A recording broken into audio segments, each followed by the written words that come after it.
welcome back to the channel. It's Monday and hope you're all well. Hope you all had a good weekend.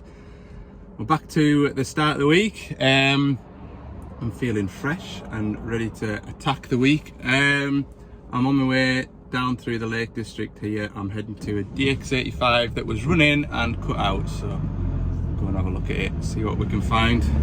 Right, it's 8.5 tonne and a fella was saying that he was working it and it just kind of petered out and stopped and it wouldn't restart, so I've sort of briefly cracked this pipe off here, turned the ignition on. I'm getting fuel out of here, but I'm not 100% sure how much, so I'll take that pipe off, run it into a drum, make sure I'm getting a good flow of diesel. This one is a later model with the two sort of water and fuel filter type of jobs, and then you've got a primary filter here, so I'll just see how much fuel I'm getting first, because when I seen there was a bit of diesel here, I thought it might start at that, but it would just turn over and not actually start, so I'll have a look. That is a decent amount of fuel there, like. It is.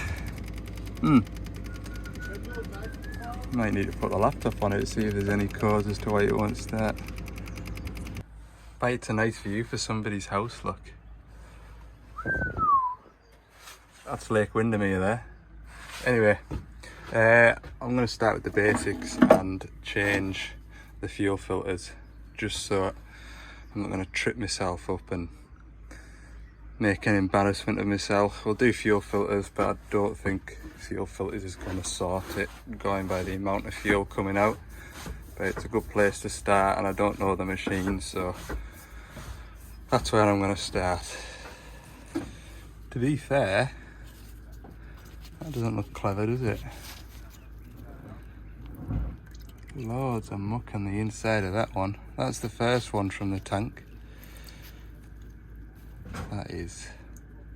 Just with the way he said it petered out and came to a stop rather than just stop dead.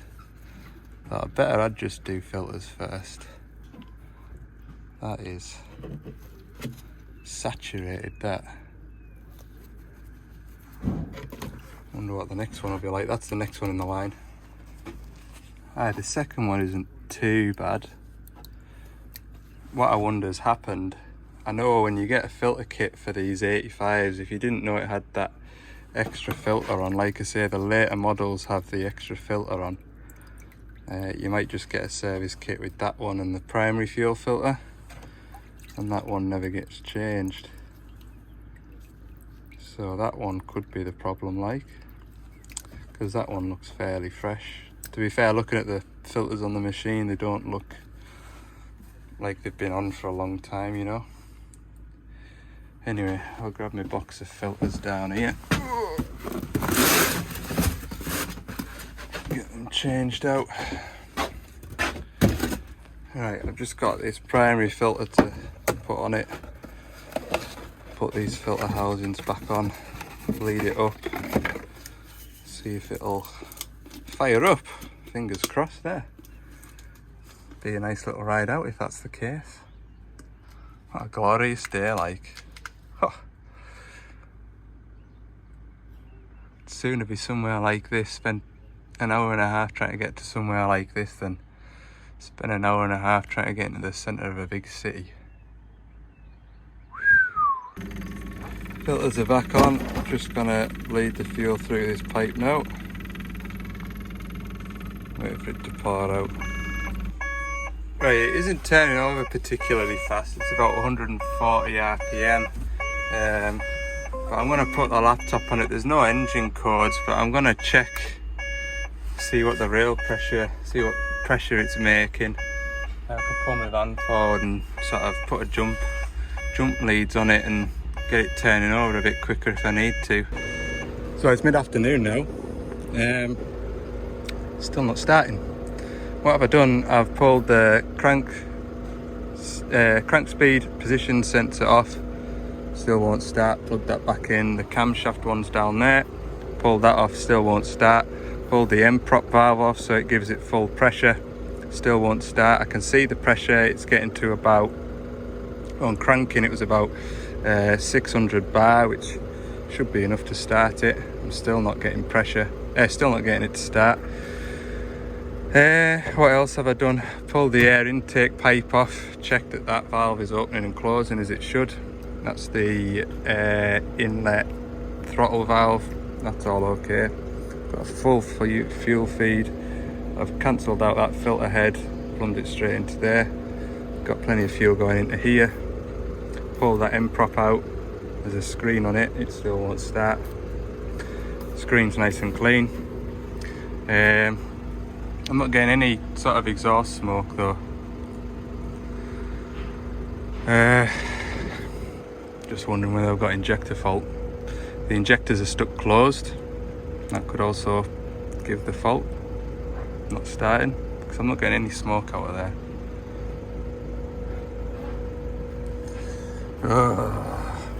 5-minute jobs.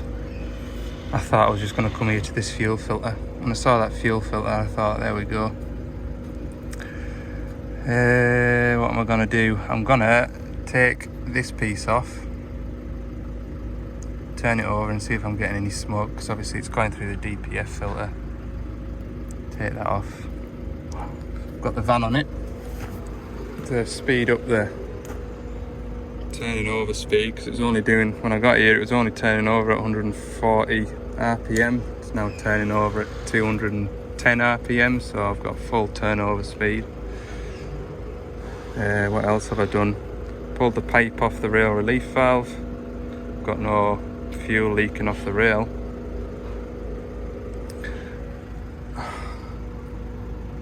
It's frustrating, this.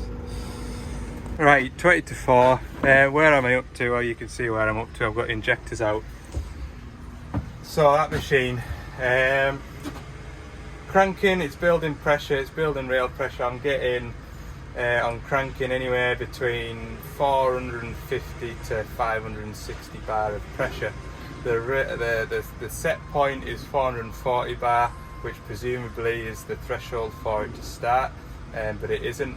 I've taken the pipe off where the exhaust manifold is, cranked it. I'm not getting any smoke out of there, so that's suggesting to me that I'm not getting any pressure released out of the injectors. When I unplug each injector, I'm getting a separate error code for injector number 1, injector number 2, 3 and 4. So that tells me that the wiring from the injector to the ECU is good, because it's recognising that they are being unplugged.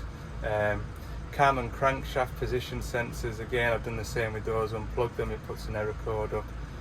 Cranking, I'm getting the engine RPMs and things like that on cranking, so I know those sensors are good.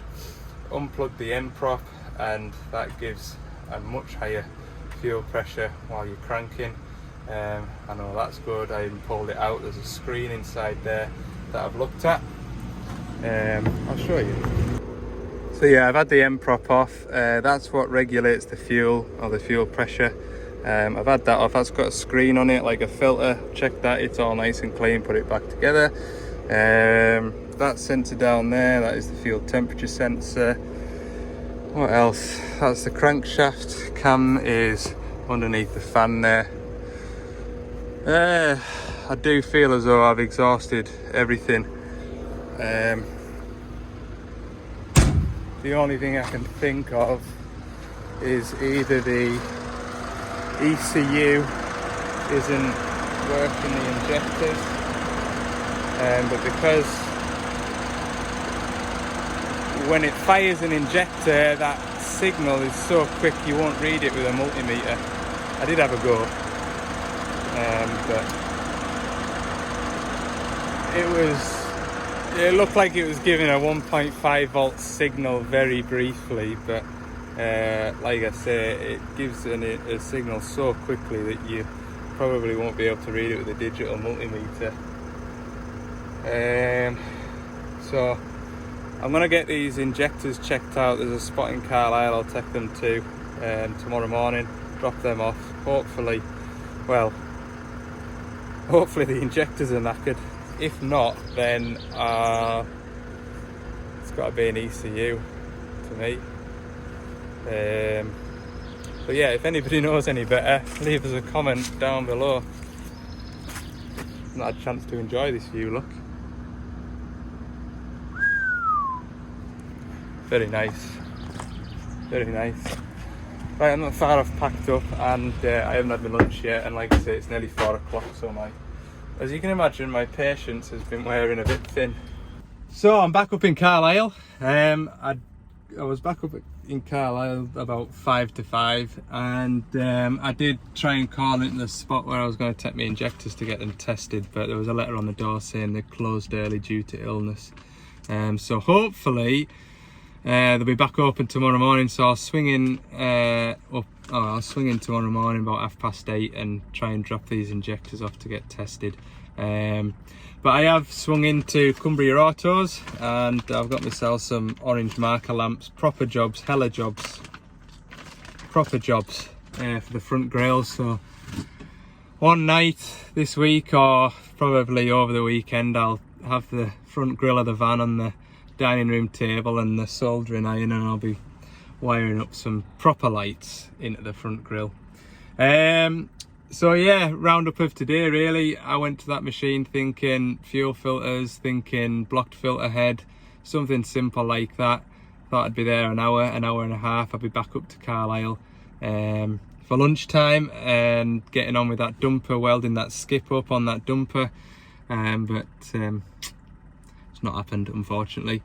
So that's what tomorrow morning's job. I'm gonna go into the yard and put the dumper in the workshop, get that skip welded up, and then there's an 8.5 tonner to PDI, and there's also a DX27 to PDI. So I'll be in the yard all day tomorrow, hopefully, as long as that pesky phone doesn't ring.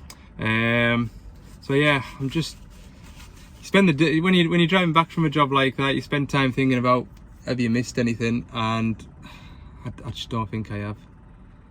I don't think I have. There's something either telling the ECU not to fire off those injectors to allow it to start, which I can't see because there's no engine management light, there's no errors active while you're cranking.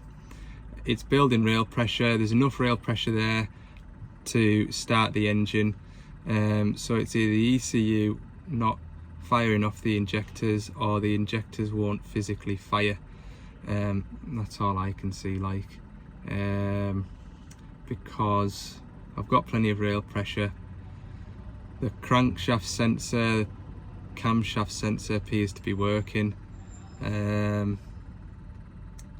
So yeah, hopefully testing these injectors will find out whether or not we've been, yeah, if the injectors come back okay, then we'll order an ECU. If the injectors come back being faulty, then we've found the problem. Winner, winner. Right, I'm going to round it up at that for today, because I'm pretty burnt out. I've had a good few, I don't like it. This last 4 or 5 weeks has really tested us, like, I'll be honest with you. I've had a few jobs that just haven't been straightforward, or have appeared to be straightforward, and they haven't been. But tomorrow's another day, and we'll get through this bumpy patch and get back onto the straight and narrow. Oh Lord. Right, thanks for watching. I hope you've enjoyed the video. If you have, let me know by giving it a thumbs up, and keep the comments coming as well. Let me know what you think about this DX85 in the comments, and someone might just have had that problem before and they'll be able to say, oh Ali, you should check this, and that would be tremendous. Right, see you next time. Ta-da.